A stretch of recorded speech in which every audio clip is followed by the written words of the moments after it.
to have a bit of a chat today about teams.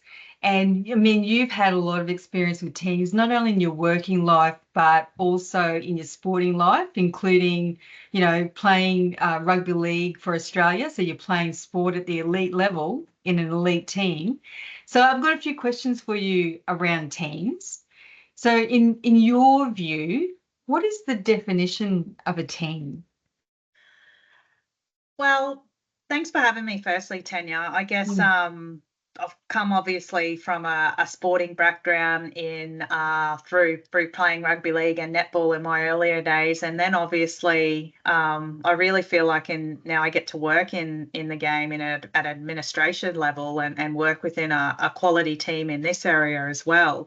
Mm. The synergies between both are so familiar and don't deter great from a common objective and a common goal. So I guess if I were to find a team, what is a team? Mm. It's a group of people coming together collectively to share common purpose and or Yeah. common goal.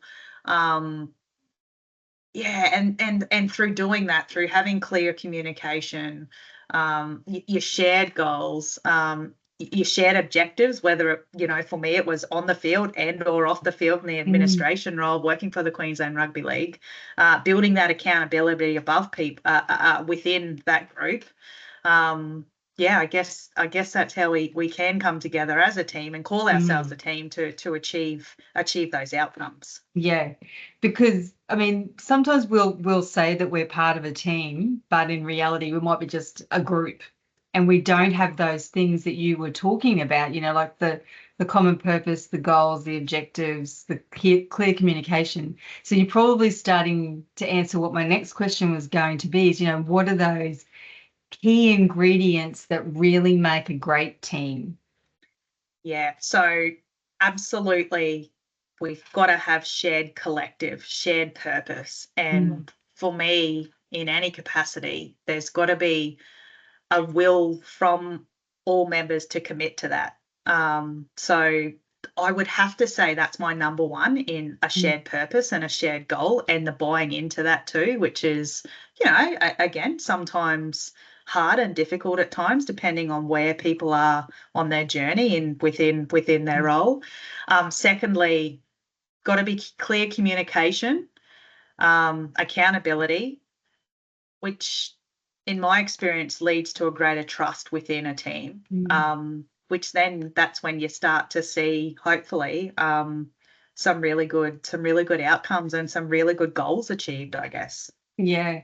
And, like those things that you mentioned there, those key ingredients, like that shared purpose and that clear communication, from a neuroscience perspective, those things are foundational. If we don't have that at the start, and I'm glad you said about trust as well, because if we don't have that at the start, there are other things that, contribute to being a high performing team and maintaining that.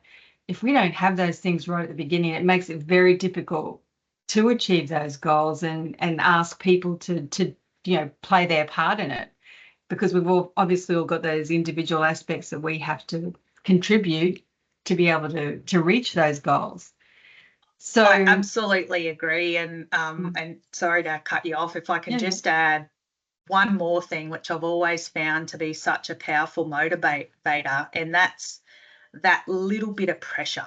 So Mm. whether we call it pressure or whether we call it, um, a stepping outside your comfort zone in business terminology. I know that's a big encouragement. I love to sort of continually study leadership and building capability and capacity Mm. as well. So encouraging those to step outside our comfort zone, aiding in that little bit more pressure. We had a saying in our Jillaroos teams back when I played many years ago, but pressure builds diamonds. So again, we all Mm. had that bit of pressure on it, that what we were then producing were diamonds, was good success and good outcome. And yeah, that it's just for the team that I now work in, it's a little bit of a key ingredient as well, where here's our goals that we must achieve, i.e. our Mm. KPIs, but here are our stretch goals. So Yeah, here's that yeah. little bit of pressure, and hopefully if we can get there, we celebrate the success of what essentially in my profession we're contributing in community rugby league.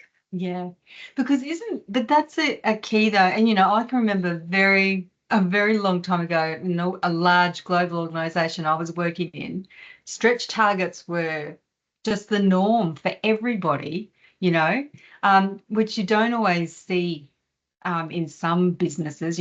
We're lucky if they give them any goals at all. Um, but yeah, but that pressure and that ability for people to step outside their comfort zone and do things they never thought they could. I mean, that's something that I know when I've seen other people do that. And, there's a real joy in seeing people achieve things they never thought they could. And obviously the team then does as well.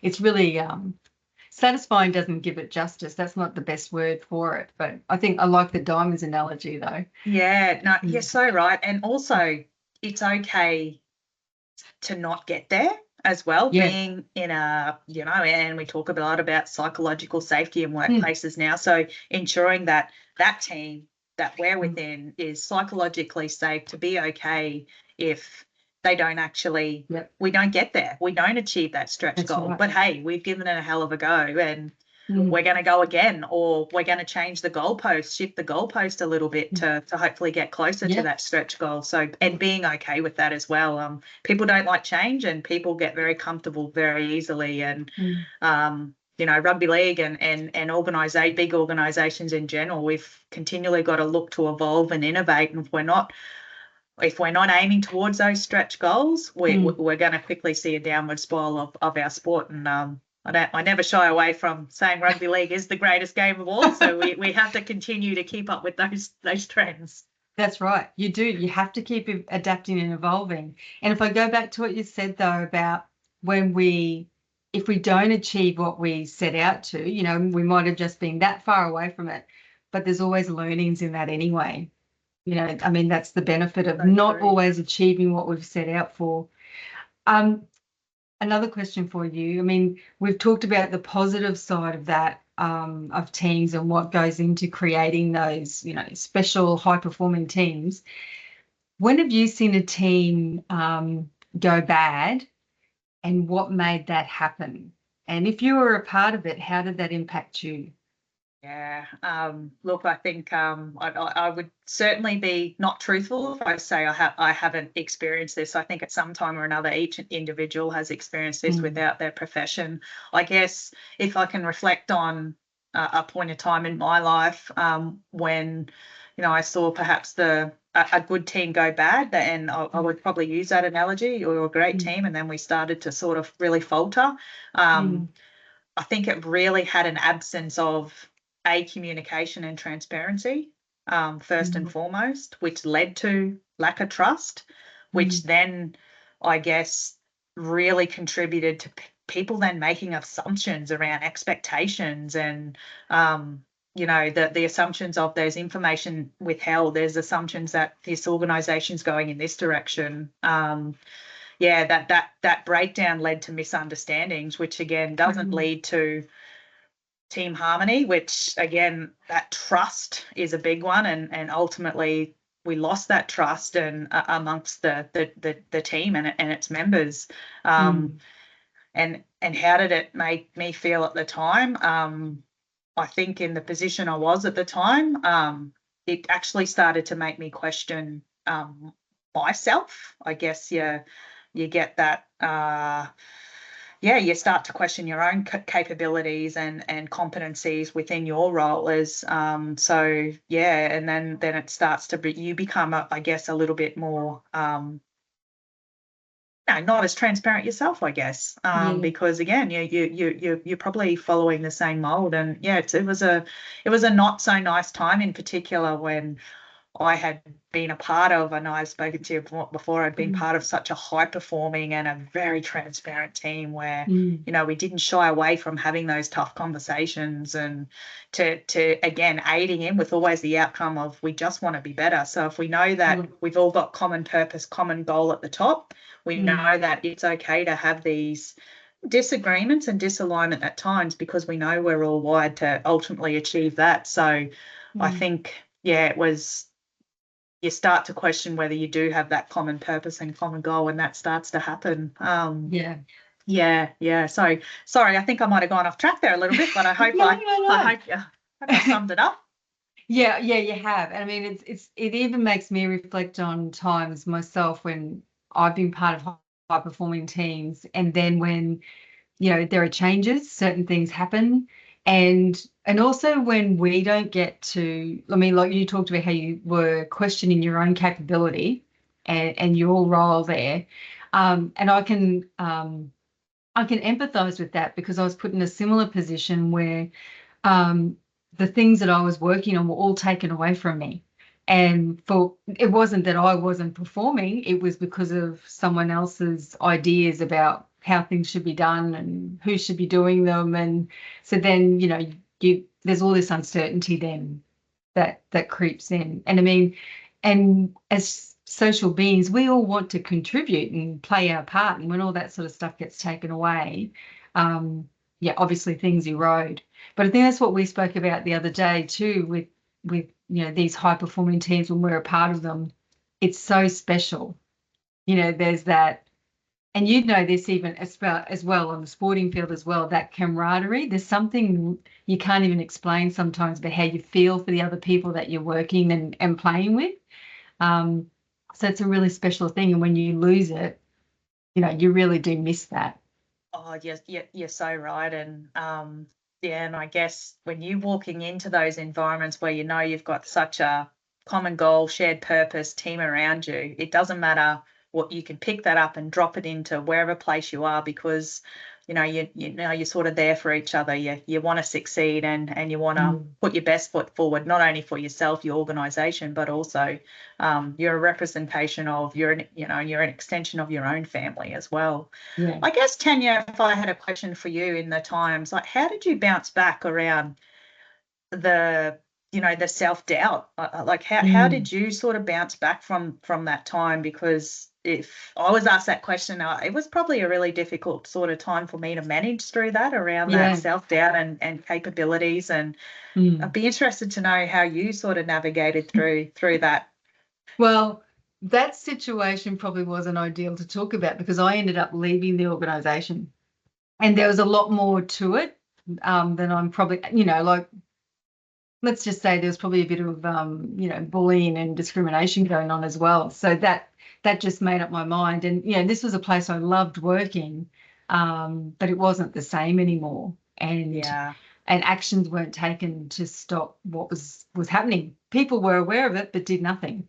Um, yeah, I would have handled that in a very different way these days. But even in my own business, there've been times when I have doubted myself.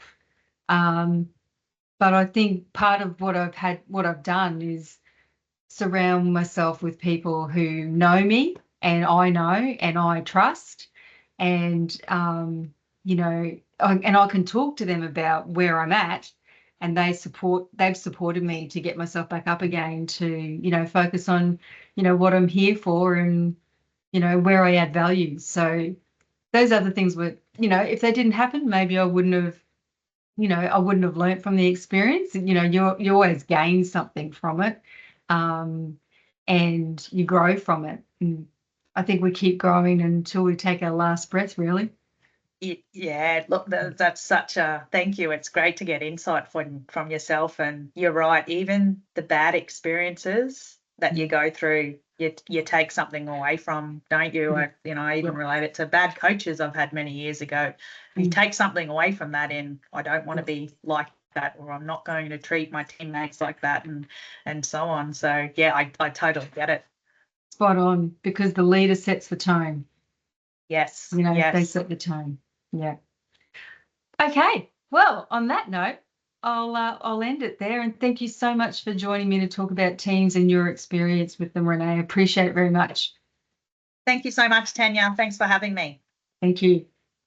Bye now. Bye. Okay. Oh.